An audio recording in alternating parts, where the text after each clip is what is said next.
Ngayon gawa akong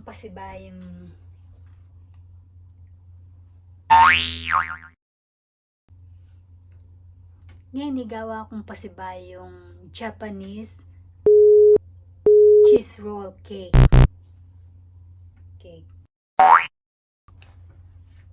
Ngayon gawa akong pasibayong Japanese Swiss roll cake.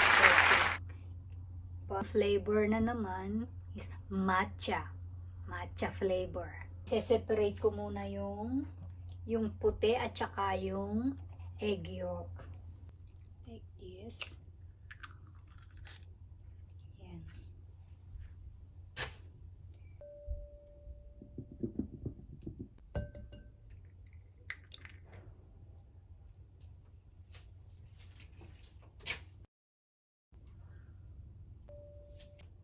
Then, set aside.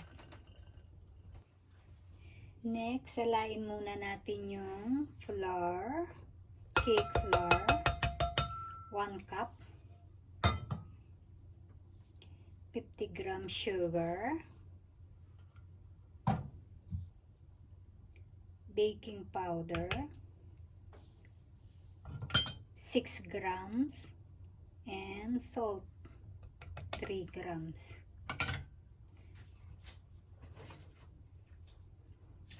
Haluin. Ako dito ko na siya inahalo. Yung mga iba, ewan ko paano inahalo. Ganyan.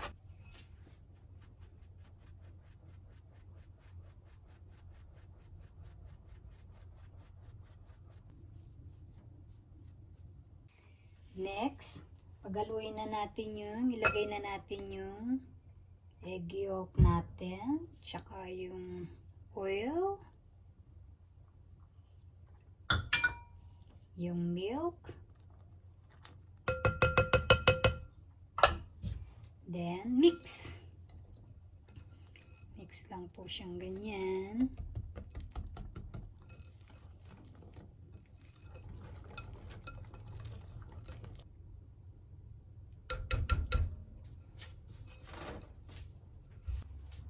Next natin gagawa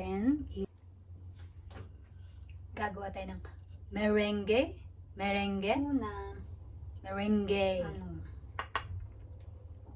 50 grams na asukal, sugar, tsaka 6 gram na matcha powder. Haluin muna siya dito. Haluin muna natin siya dito. Paghaluin muna yung sugar, tsaka yung matcha powder. That's it. Okay. Start. Lagyan ko muna ng sheet sa baba ito para hindi masyadong maingay.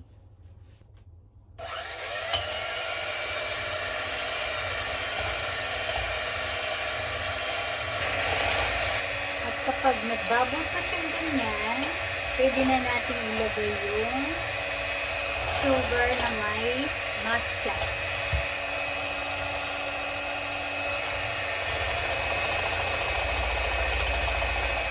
Konti-konti lang.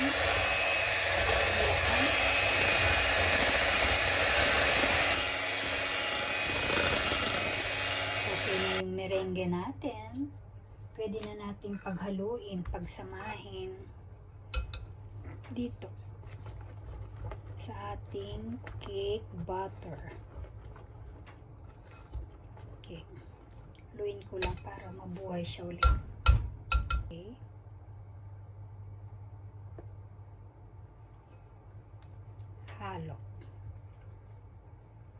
Halo siya.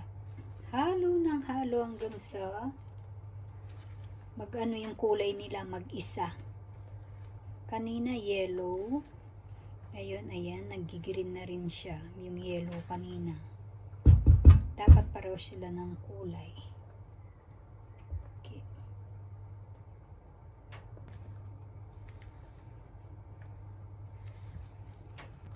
Konti na lang, magkakulay na sila. Ganyan. Yan. nagiging soft na rin yung butter natin kanina. Kanina medyo mabigat siya, ngayon kumagaan na rin siya. Dahil dun sa merengue. Merengue. Paano ba talaga pagbigkas ang merengue? Merengue.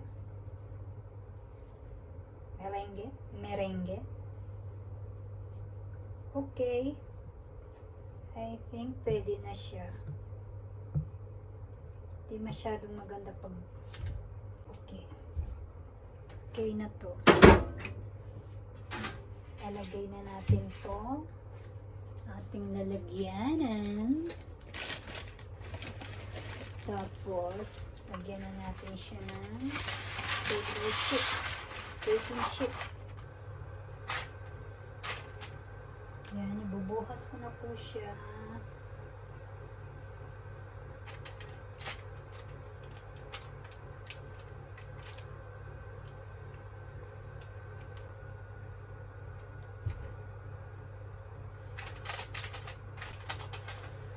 Natin siya para mawala yung mga bubbles niya. Yan. Parang kubit to, kubit. I-bake natin sila sa 180 degrees 15 minutes to 20 minutes. Okay?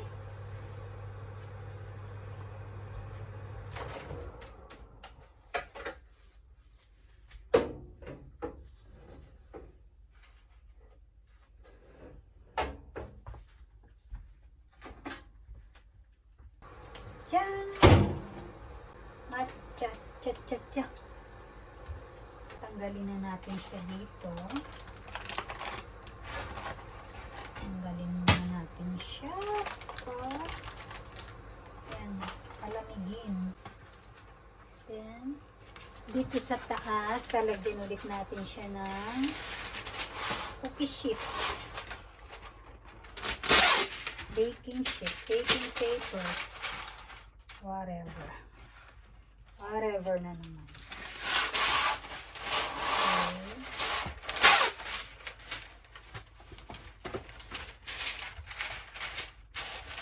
Tapos babaliktad natin siya. Ganyan. Sandali lang.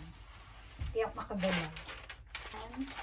Babaliktad natin siya sa ganyan. Oops! Tapos, palalamigin muna natin siya. Okay, para mawala yung parang takip niya dito. Yan. Ganon din dito sa isa. Okay, babaliktad ko siya. Baliktad. Whoa. Stable. Oops. Baliktad. Palamigin. Tatanggalin na natin yung dito sa trash niya. Ayan. Ayan, matcha na siya. Oh.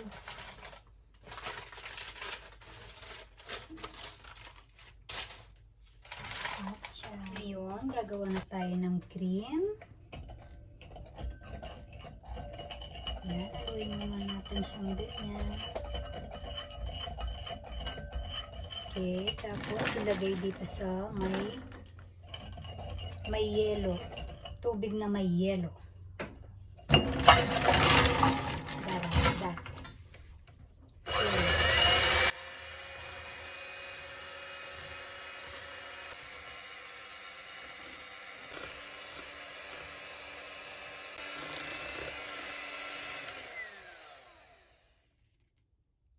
That's it. Okay. Tatanggalin lang natin itong mga di magandang shape niya dito. Ganyan. Okay.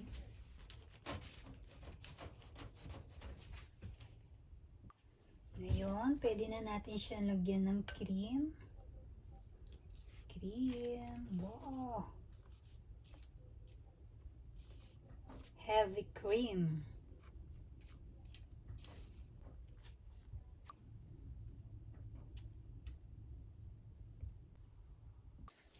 Okay, iro-roll ko na siya.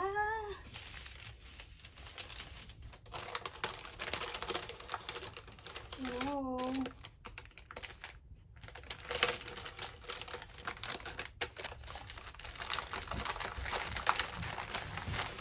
Tapos, palamigin po natin siya sa ref.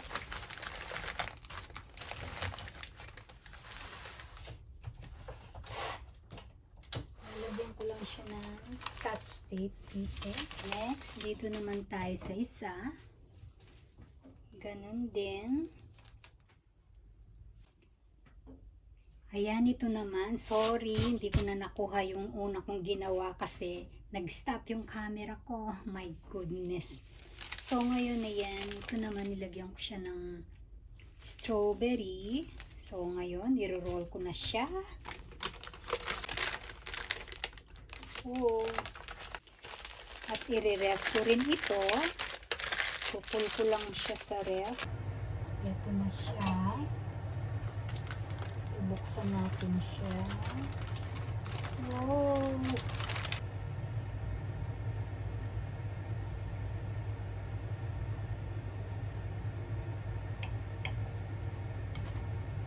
Diyan! Yan po.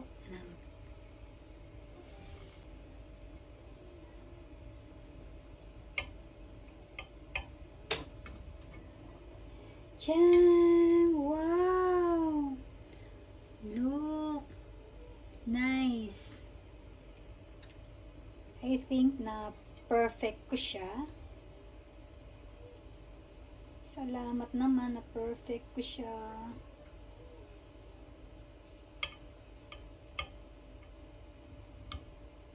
Okay. That's it. Ayan na po siya. Finish! Next, ito naman. May strawberry sa loob ang bubuksan natin. Ooh! At kakat. Okay, ikakat ko na siya. Let's see kung anong itsura niya. Wow! See that? Yan po siya. Yung may strawberry sa loob. Bubudburan ko siya ng matcha sa taas. Ganyan po siya.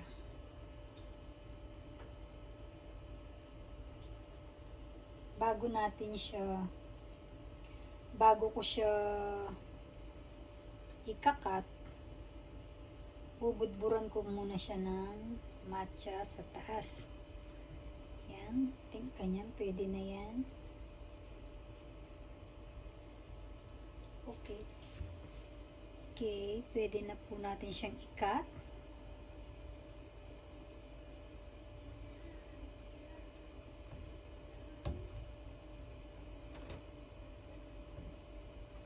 Diyan! Ayan. Okay.